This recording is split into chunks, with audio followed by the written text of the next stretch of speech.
श्री शिवाय नमस्तुभयम। हर हर महादेव। दोस्तों, आप सभी लोग जानते हैं कि 10 जुलाई 2024 के दिन यहां पर आषाढ़ महीने का बुधवार गुप्त नवरात्रि चतुर्थी पड़ रही है। इसीलिए दोस्तों, इस दिन का महत्व बहुत ही ज्यादा बड़ा होता है और इस दिन आप लोगों को 11 काला तिल वाला उपाय जरूर करना चाहिए, जो कि पंडित जी ने अपनी अभी की ही कथा में यहां पर बताया हुआ है।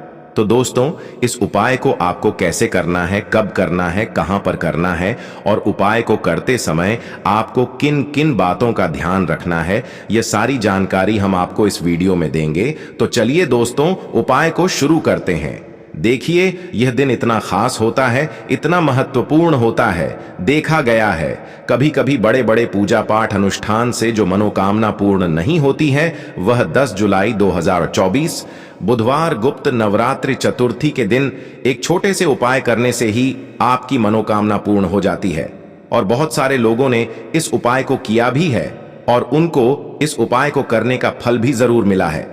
अगर आप लोग भी इस उपाय को 10 जुलाई 2024 आषाढ़ महीने का बुधवार गुप्त नवरात्रि चतुर्थी के दिन करना चाहते हैं, तो आप इस उपाय को पहले अच्छे से समझ लेना, सुन लेना, उसके बाद करना। आपको इस उपाय का फल जरूर मिलेगा और इस उपाय को करने से आपके घर में चाहे किसी भी प्रकार की दुख और समस्या क्यों ना चल रही हो, आपको उसका कारण भी नहीं पता है कि भाई यह समस्या किस कारण से चल रही है। उसका कुछ भी कारण हो सकता है, जैसे पितृदोष हो सकता है या किसी भी तरह का मंगल दोष भी हो सकता है, और भी बहुत तरह के दोष होते हैं, कुछ भी हो सकता है।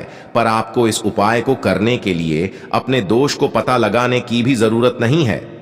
10 जुलाई 2024 आषाढ़ महीने का बुधवार गुप्त नवरात्रि चतुर्थी के दिन इस 11 काला तिल वाला उपाय को आप लोगों को कर लेना है। दोस्तों, अब हम समझते हैं इस वाले उपाय को हमें करना किस समय है। तो सबसे पहली बात दोस्तों, हम समझते हैं कि यह 11 काला तिल वाला उपाय करना किसको है। तो देखिए, यहां पर सीधी सी बात है कि यह 11 काला तिल वाला उपाय जो उपाय है, यह किस लिए किया जा रहा है। यह मनोकामना को पूर्ण करने के लिए किया जा रहा है, या आपके जीवन में जो दुख और परेशानियां हैं उनको दूर करने के लिए किया जा रहा है, या आपका कोई बड़ा काम है जो कि नहीं हो पा रहा है, आप उसके लिए इस उपाय को कर सकते हो। तो सीधी सी बात यह है कि आप अपनी किसी भी प्रकार की मनोकामना के लिए इस वाले उपाय को कर सकते हो। तो यह उपाय वह व्यक्ति कर सकता है जिस व्यक्ति को अपनी किसी भी प्रकार की मनोकामना भगवान शिव जी से पूर्ण करवानी हो। और अगर कोई भी माताएं बहनें जो है अपने घर की सुख और शांति के लिए, घर में धन समृद्धि को बढ़ाने के लिए वाला उपाय करना चाहती हैं, तो घर की जो बड़ी माताएं बहनें होंगी वह इस 11 काला तिल वाला उपाय को विशेष रूप से करें, क्योंकि माताएं बहनें घर की लक्ष्मी होती हैं। और जब घर की लक्ष्मी कोई विशेष उपाय करती है तो उसका फल ही बहुत जल्दी मिल जाता है और बहुत बड़ा होकर मिलता है। अन्यथा इस उपाय को कोई भी व्यक्ति कर सकता है, चाहे वह बड़ा हो, चाहे वह छोटा हो, चाहे वह बच्चा हो। जिस व्यक्ति को यह 11 काला तिल वाला उपाय समझ आ गया, वह व्यक्ति इस 11 काला तिल वाला उपाय को 10 जुलाई 2024 बुधवार गुप्त नवरात्रि चतुर्थी के दिन जरूर करें, क्योंकि उसको इस उपाय को फल बहुत ही जल्दी मिल जाएगा। क्योंकि बुधवार गुप्त नवरात्रि चतुर्थी के दिन भगवान शिव जी बहुत आसानी से प्रसन्न हो जाते हैं। तो आइए अब हम समझते हैं कि इस 11 काला तिल वाला उपाय को आपको करना कैसे है और इस उपाय को करने का जो समय है वह क्या है। तो देखिए, इस 10 जुलाई 2024 बुधवार गुप्त नवरात्रि चतुर्थी के दिन किए जाने वाले यह 11 काला तिल वाला उपाय जो उपाय है, यह मुख्य रूप से सुबह के समय होगा। किस समय होगा? सुबह के समय होगा। आपको कोशिश यही करनी है कि सुबह के समय हम इस 11 काला तिल वाला उपाय को कर लें। पर किसी कारणवश अगर आप सुबह इस उपाय को ना कर पाओ, आपको कहीं काम से जाना हो या किसी और काम की वजह से आप उपाय को ना कर पाओ, तो आपके पास फिर दूसरा मौका रहेगा, जो कि शाम के समय का रहेगा, प्रदोष काल का रहेगा। अब भाई, प्रदोष काल का समय भी एक बहुत ही लोगों के मन में प्रश्न बन जाता है कि भाई यह समय होता कब है, कितने बजे से लेकर कितने बजे यह समय होता है, ताकि हमें उपाय के लिए जो है करने का समय पता लग जाए। तो हम आपको बता दें, प्रदोष काल का जो एक समय होता है, शाम का समय वो होता है शाम के 6 बजे से लेकर शाम के 7 बजे के बीच का। इस समय के बीच में आप उपाय को करेंगे तो आपको उस उपाय का जरूर फल मिलेगा। तो शाम के 6 बजे से लेकर शाम के 7 बजे के बीच में आप लोग इस 11 काला तिल वाला उपाय को कर सकते हो। तो भैया बहुत सारे लोग यहाँ पर ये प्रश्न भी जरूर करेंगे कि भाई हम तो नौकरी पर जाते हैं, हम अपनी ड्यूटी पर जाते हैं और आने में हमें देर हो जाती है, तो उस जगह पर हमें क्या करना चाहिए। तो देखिए, उन लोगों को भी टेंशन लेने की जरूरत नहीं है। अगर आप लोग इस उपाय को शाम के समय प्रदोष काल में कर रहे हैं और अगर आप आने में देरी भी हो जाती है, आपको आने में 7 बजे तक आप नहीं पहुंच पाते हो, तो भाई आप 7 या रात 8 बजे तक भी अगर उपाय को करोगे तो भी चल जाएगा। और अगर इससे भी थोड़ा देर हो जाती तो भी आप उपाय को कर सकते हो, क्योंकि 10 जुलाई 2024 बुधवार गुप्त नवरात्रि चतुर्थी का दिन है। यह दिन बहुत ही कम आता है पूरे साल भर में, इसलिए जब आपको मौका मिल जाए, जब आप इस उपाय को जरूर कर लेना। कोई भी उपाय हो, आप कभी भी कर सकते हो। बुधवार गुप्त नवरात्रि चतुर्थी के दिन बस कोशिश करना कि समय के थोड़ा अंतर्गत ही कर लो, पर किसी कारणवश अगर ना कर पाओ तो फिर आप थोड़ा देरी से भी कर सकते हो। आपको उपाय का फल जरूर मिलेगा। अगर आपके जीवन में पितृदोष की समस्या चल रही है तो इससे आप अपने व्यापार में सफलता नहीं प्राप्त कर पाएंगे, आप अपनी नौकरी में नहीं सफलता प्राप्त कर पाएंगे, आप अपने जीवन में धन प्राप्त नहीं कर पाएंगे, आपको लगातार आर्थिक समस्याएं बनी रहेंगी, धन प्राप्ति के मार्ग आपको नहीं दिखाई पड़ेंगे और आपके घर में लगातार अशांति का माहौल रहेगा, तनाव की स्थिति रहेगी, आपस में लड़ाई झगड़े होंगे। पूज्य गुरु जी कहते हैं कि अगर आपके जीवन में इस प्रकार की समस्याएं चल रही हैं, आषाढ़ महीने का बुधवार गुप्त नवरात्रि चतुर्थी आपको शिवलिंग के सामने सिर्फ 11 काला तिल उपाय करने हैं, जो आपके जीवन से इन सभी समस्याओं को समाप्त कर देंगे। तो चलिए जानते हैं उन विशेष उपायों के बारे में। लेकिन उससे पहले एक प्रार्थना, अगर आप चैनल पर नए हैं तो कृपया चैनल को सब्सक्राइब अवश्य कर लें। देखिए, बात करते हैं पूज्य गुरु जी द्वारा बताए गए सबसे पहले उपाय के बारे में। देखिए, यह उपाय उन लोगों को करना है जिनके जीवन में पितृदोष की वजह से किसी भी कार्य में उन्हें सफलता नहीं मिल पा रही है, उनका विवाह समय से नहीं हो पा रहा है, पितृपक्ष प्रसन्न न होने की वजह से उनका व्यापार, नौकरी यह सब अच्छे से चल नहीं रहे हैं, जीवन में लगातार तनाव की स्थिति बनी है, तो ऐसे लोगों को यह विशेष उपाय करना चाहिए। देखिए, इस उपाय के लिए आपको काले तिल के कुछ दाने ले लेने हैं। काले तिल के आप 7 दाने भी ले सकते हैं या फिर 11 दाने भी ले सकते हैं। जितने दाने भी आप लेना चाहे उतने दाने ले सकते हैं। फिर इसी के साथ आपको एक लोटा जल ले लेना है। लोटा आप तांबे का ले लीजिएगा और जल आप अपने किचन से ही लीजिएगा।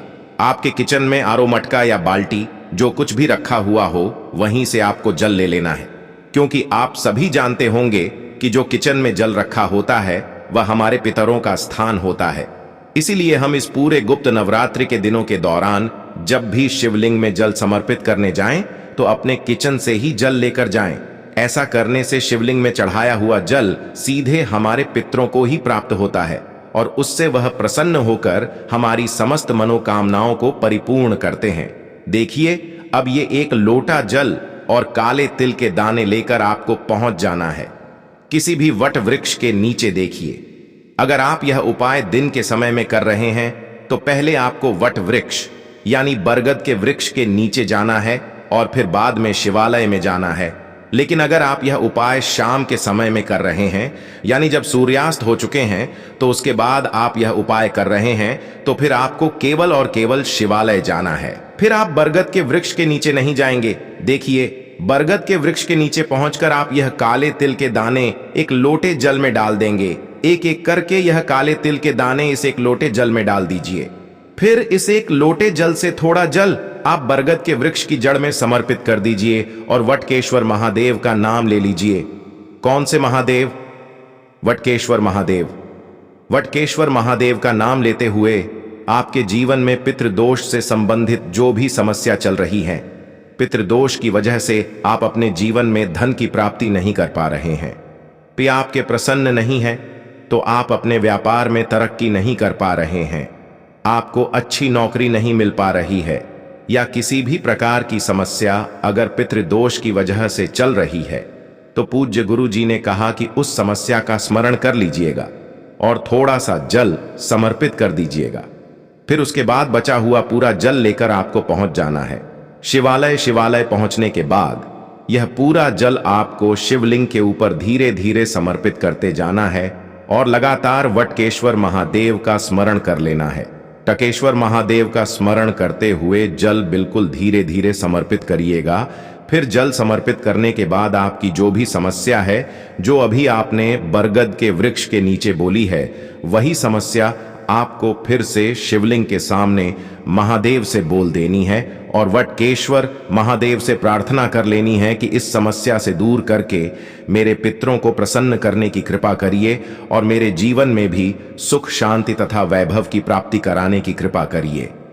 ऐसी प्रार्थना करते हुए फिर वापस आप अपने घर पहुंच जाइए। पूज्य गुरु जी ने कहा कि अगर आप इस गुप्त नवरात्रि में पड़ने वाले बुधवार चतुर्थी के दिन यह विशेष उपाय करते हैं तो हम आपको यकीन दिलाते हैं कि इस छोटे से उपाय से आपके भी आपसे प्रसन्न होते हैं। महादेव की कृपा आपके जीवन में बनती है तथा पितरों की कृपा आपके जीवन में बनती है और पितरों की वजह से जो समस्या आपके जीवन में आ रही है उन सब से आपको छुटकारा मिलता है। बस आपको ध्यान रखना है कि अगर आप दिन में यह उपाय कर रहे हैं तो पहले बरगद के पेड़ के नीचे थोड़ा जल समर्पित करेंगे, फिर शिवलिंग में पूरा जल समर्पित कर देंगे। और अगर आप शाम के समय में यह उपाय कर रहे हैं, यानी जब सूर्यास्त हो गए हैं उसके बाद आप यह उपाय कर रहे हैं, तो आप पूरा जल शिवलिंग के ऊपर ही समर्पित करेंगे। फिर आप बरगद के वृक्ष के नीचे नहीं जाएंगे। अब इसके बाद बात करते हैं पूज्य गुरुजी द्वारा बताए गए दूसरे खास उपाय के बारे में। यह उपाय भी आपके जीवन से इन सारी समस्याओं को समाप्त करेगा, आपके पितरों को प्रसन्न करेगा। आप अपने जीवन में सफलता तो प्राप्त करना चाहते हैं, लेकिन बहुत मेहनत करने के बावजूद भी आप अपनी सफलता प्राप्त नहीं कर पा रहे हैं। आप नौकरी नहीं प्राप्त कर पा रहे, व्यापार अच्छे से नहीं चला पा रहे हैं, तो आपके जीवन में जितने भी उल्टे काम चल रहे हैं, तो मात्र इस छोटे से उपाय से आपके वह सारे उल्टे कार्य सीधे होने प्रारंभ हो जाएंगे। देखिए, इस उपाय के लिए आपको एक बेलपत्र ले लेनी है। बेलपत्र लेते समय आप ध्यान रखेंगे कि बेलपत्र कहीं से भी कटी पट्टी नहीं होनी चाहिए और बेलपत्र की डंडी के आखिर में जो डूड होती है, यानी जो डंठल होता है, वो भी नहीं होना चाहिए। बेलपत्र की डूड को आप तोड़कर अलग कर लेंगे। अगर आपके पास बेलपत्र नहीं है तो आप शिवलिंग के ऊपर चढ़े हुए बेलपत्र को उठाकर जल से शुद्ध करके फिर उसका इस्तेमाल भी कर सकते हैं। फिर इसी के साथ आपको ले लेना है 1 या 2 बूंद शहद।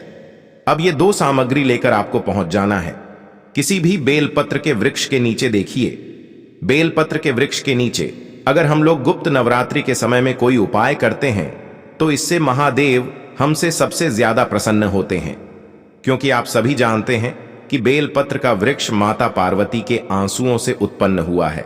और बेलपत्र के वृक्ष के नीचे अगर हम लोग कोई उपाय गुप्त नवरात्रि में करते हैं और वह भी बुधवार चतुर्थी के दिन करते हैं, तो महादेव हमारी सारी मनोकामनाएं को बहुत ही जल्द परिपूर्ण कर देते हैं। अब देखिए, बेलपत्र के वृक्ष के नीचे पहुंचकर सबसे पहले आप जो बेलपत्र लेकर गए हैं, उस बेलपत्र की सबसे आगे वाली पत्ती में जो सबसे बड़ी पत्ती होती है, उस पत्ती में चिकनी साइड आपको शहद लगा देना है। ध्यान रखिएगा, चिकनी साइड ही आपको शहद लगाना है। पहली वाली पत्ती में अच्छी तरह से शहद लगा दीजिए और फिर ये एक बेलपत्र आप बेलपत्र के तने में सबसे नीचे, जो बेलपत्र का सबसे नीचे वाला जो स्थान होता है, उस स्थान पर आपको ये उल्टी बेलपत्र समर्पित कर देनी है। आपको महादेव से प्रार्थना कर लेनी है कि पितरों की वजह से जो जीवन में समस्याएं चल रही हैं, जो संकट चल रहे हैं, उनको दूर करने की कृपा करें। पूज्य गुरु जी ने कहा कि ये उपाय आप दिन में ही कर लेंगे, शाम के समय में आपको यह उपाय नहीं करना है। अगर इस 10 जुलाई 2024 बुधवार गुप्त नवरात्रि चतुर्थी के दिन आप इस विशेष उपाय को करते हैं तो महादेव आपके जीवन से पितरों की समस्या को सदैव के लिए समाप्त कर देंगे। अब इसके बाद बात करते हैं पूज्य गुरु जी द्वारा बताए गए तीसरे सबसे खास उपाय के बारे में। देखिए, यह उपाय उन लोगों को करना है जिन्हें अपने जीवन में धन धान्य की प्राप्ति करनी है, माता लक्ष्मी की कृपा अपने जीवन में चाहनी है। इस उपाय को आप शाम के समय में ही करेंगे। देखिए, इस उपाय के लिए आपको एक दीपक ले लेना है। दीपक आप मिट्टी का भी ले सकते हैं या फिर आप अपने घर पर शुद्ध आटा मारकर उसका भी दीपक तैयार कर सकते हैं। इस दीपक में आपको घी का इस्तेमाल करना है और साथ ही साथ लंबी रुई की बत्ती का प्रयोग करना है। फिर इसी के साथ आपको ले लेना है थोड़ी सी शक्कर ले लीजिए या फिर गुड़ ले लीजिए। इन दोनों में से जो भी आपके पास उपलब्ध हो जाता है वो आप ले लीजिए। अब ये सारी सामग्री लेकर आपको पहुंच जाना है किसी भी बेलपत्र के वृक्ष के नीचे। बेलपत्र के वृक्ष के नीचे पहुंचकर सबसे पहले आप ये शक्कर बेलपत्र की जड़ के नजदीक कहीं भूमि पर रख दीजिए और ओम महालक्ष्मी नमः का स्मरण कर लीजिए। कम से कम 11 बार या फिर 21 बार या 51 बार या फिर 108 बार ओम महालक्ष्मी का स्मरण कर लीजिए और यह शक्कर समर्पित कर दीजिए। फिर इसके बाद आपको यह एक दीपक यहीं पर रख देना है और इस दीपक को उत्तर दिशा की तरफ रखिएगा। देखिए, उत्तर दिशा की तरफ इस दीपक का मुख रखिएगा और फिर इस दीपक को प्रज्वलित कर दीजिएगा और फिर उसके बाद ओम महालक्ष्मी नमः इस मंत्र का स्मरण करते हुए आपके जीवन में धन धान्य से संबंधित जो भी समस्याएं चल रही हैं उनको दूर करने के लिए आप माता लक्ष्मी से प्रार्थना कर लीजिएगा। फिर उसके बाद वापस आप अपने घर आ जाइएगा। पूज्य गुरुजी ने कहा कि अगर आपके जीवन में बहुत ज्यादा आर्थिक समस्या चल रही है, धन प्राप्ति के रास्ते ही नहीं नजर आ रहे हैं, तो आपको इस 10 जुलाई 2024 बुधवार गुप्त नवरात्रि चतुर्थी के दिन यह विशेष उपाय जरूर कर लेना चाहिए। यह उपाय करने के बाद आपके जीवन में धन से संबंधित जो भी समस्याएं चल रही हैं वह बहुत ही शीघ्रता से एस हो जाएंगी। तो दोस्तों, यह थे पूज्य गुरुजी द्वारा बताए गए 3 बहुत ही खास उपाय। अगर आपको जानकारी अच्छी लगी हो तो वीडियो लाइक करिएगा। मिलते हैं फिर एक नए वीडियो के साथ। श्री शिवाय नमस्तुभयम।